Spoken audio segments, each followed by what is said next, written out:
queríamos aprovechar esta cita para compartir con la sociedad vasca una reflexión y para hacer un emplazamiento al Partido Socialista Obrero Español.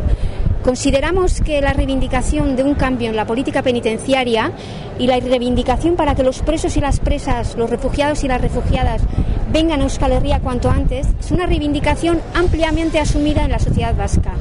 Diríamos que esa reivindicación es una de las reivindicaciones que más apoyo transversales suman en Euskal Herria.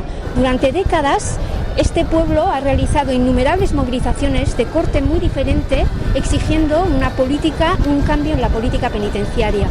Y durante años también nos hemos encontrado con el bloqueo de los diferentes gobiernos españoles, con la ceguera política de los diferentes gobiernos españoles y con la inhumanidad de los diferentes gobiernos españoles. Consideramos que el año pasado trajo de forma fortuita, por así decirlo, un cambio de gobierno y que el Partido Socialista Español, desde que está en el gobierno español, ha declarado más de una vez que está dispuesto a hacer un cambio en política penitenciaria.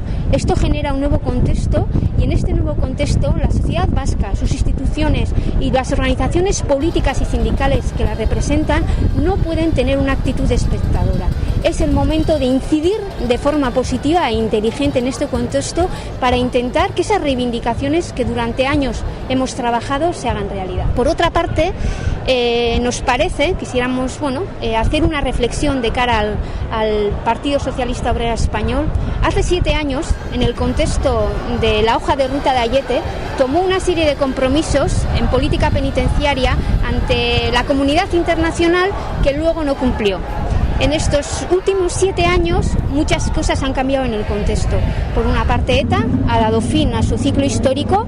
Después de que ETA hubiera dado fin a su ciclo histórico, la sociedad vasca en su conjunto, vuelvo a decir, tiene claro que hay que mover ficha en el ámbito penitenciario y encima el gobierno español se ha comprometido en este proceso y está dando pasos el gobierno francés se ha comprometido y está dando pasos en el cambio en el ámbito penitenciario.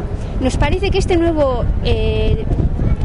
situación exige al Partido Socialista Obrero Español de ser valientes, de dar pasos. La sociedad vasca se lo está exigiendo y diríamos aún más que la sociedad española también lo agradecería, porque debemos poco a poco ir encauzando una relación de normalización entre la sociedad vasca y la española, porque vamos a ser sociedades vecinas en un futuro.